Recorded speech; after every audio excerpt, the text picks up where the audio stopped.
I don't talk about being bullied very often, and as someone who has an audience that is primarily young people aged sort of 13 to 18, which is secondary school and college time, aka prime time for people to be nasty, I thought it was probably a little bit my responsibility to just talk about that, because I went through it and it sucked. It sucked so hard. When I joined secondary school, I moved over to that with a couple of people from my primary school, but none of them were really my friends. To be honest, I didn't really have any friends. When I joined primary school, I had just moved back from America, so I was this weird girl with a weird accent who said candy rather than sweets, and no one really wanted anything to do with me. Now, at the time, I didn't even really realise that I didn't have any friends. I didn't understand what loneliness was. In retrospect, I can see that I was pretty lonely, but at the time, I was actually quite content just reading Beano comics by myself. It was a good time. Just before we continue, because there is a chance that the people who I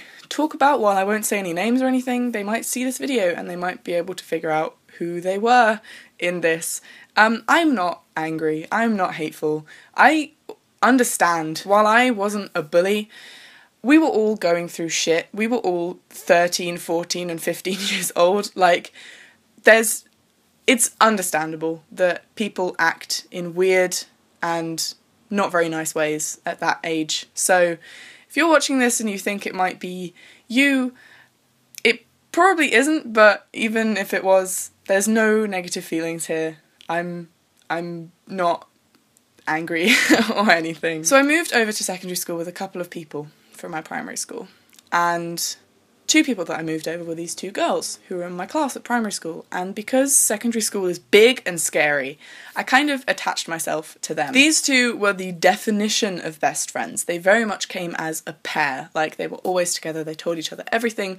They were kind of what I wanted to have. I think that's why I was so persistent in trying to hang out with them and be with them, because they were what I wanted, because I never had a best friend. Within a couple of weeks, the three of us had kind of expanded to 8 of us, and it was 8 girls. We were all in the same form together, we all had classes together, and for 3 very long years I truly and totally believed that these people were my friends, and they cared about me, and they loved me, and they wanted me around, and it was all great. And I was like, yay, I have a group, how nice. Because while I wasn't really aware of what loneliness was at that age, I was totally aware that everyone had a best friend, and everyone had a group, and I didn't. So when I got to secondary school, and I started to actually kind of have that, I became very, very attached to the idea, and still can't really let it go, but we'll get onto that. It wasn't until one day in year 9 that I came home from school in tears,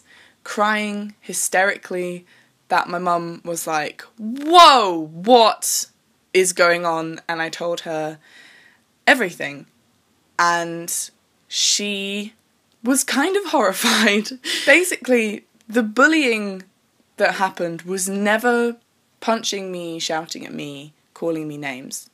It was always very sneaky, very manipulative, and making me think that I'd done things wrong and making me feel guilty for stuff that I hadn't actually really done at all. But these girls in this group dynamic had a very clever way of making me feel like that. And it was also just at the start of Facebook, getting kind of into our generation, and the amount of times that I would log on to Facebook, little 13-year-old me, just wanting to post about my new favourite Kesha song, and I would see that one of them had said a status which was like, ugh, she's so annoying, with like a little face, and know that it was probably about me, but I didn't know that it was about me because there wasn't a name, so I would sit there and worry and stress, and then the next day that person wouldn't be talking to me and would be talking to everyone else, so I would think I had done something wrong, and then I would feel really guilty, and then I'd apologise to them when I didn't even know what I had done, and then they would be like, okay. It was like that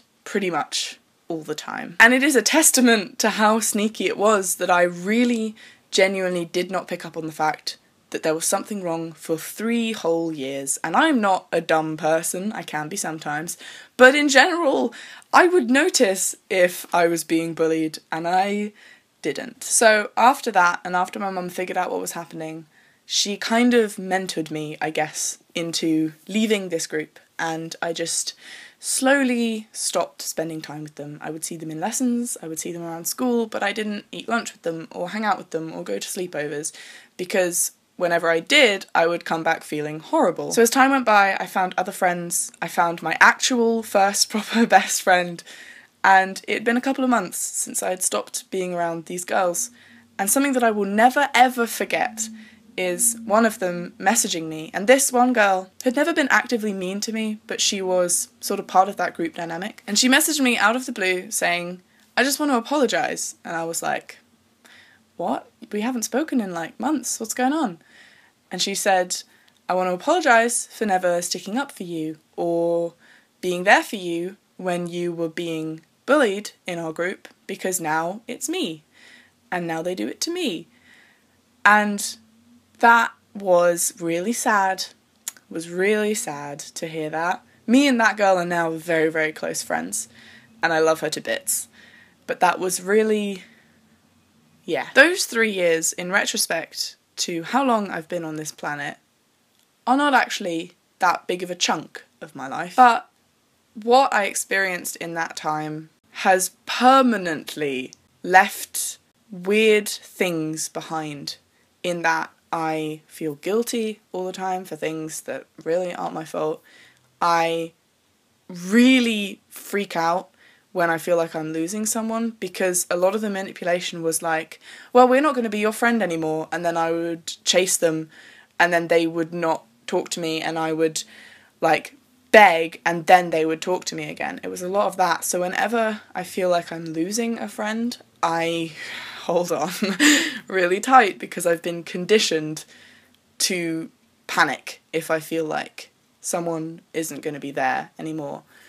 And that in turn has led to me taking a lot of shit that I shouldn't really accept.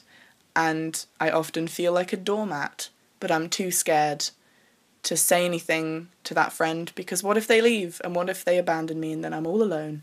I'm very grateful for that experience though, because looking back on it, it gave me a lot of knowledge about people, about how people work, about forgiveness, and moving on, and isolating yourself for your own good, because there were a couple of weeks after I left that group, and before I found my actual best friend, where I didn't have anyone again, and that was really sad and really scary. But if I hadn't left them, I would probably still be stuck in that position. So it's almost like things get worse before they get better, and sometimes you have to do the really, really not fun thing to eventually get to a place that is good and happy. If you are being bullied, if you have a friend who makes you consistently feel awful about yourself, get away from them. I know it's scary, believe me.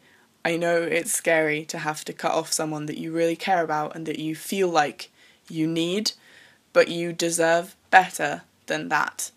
And it might be really lonely for a while, but there are over 7 billion people on this planet, and if you think that only that one is going to be your friend and there's no one else, you are so mistaken. I think that's all I wanted to say. I haven't been doing too well at the moment. Gonna be honest, hasn't been a good couple of days. I don't really know what's going on, but I feel generally doing vedin has been the annoying motivation that I need to get up and do stuff and think and talk.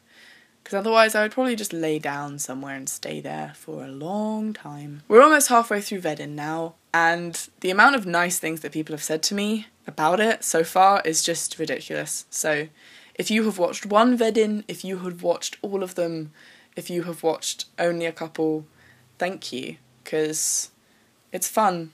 It is fun. It's stressful, but it's fun. Stressful fun. I'll see you guys tomorrow. Thank you for listening, I guess.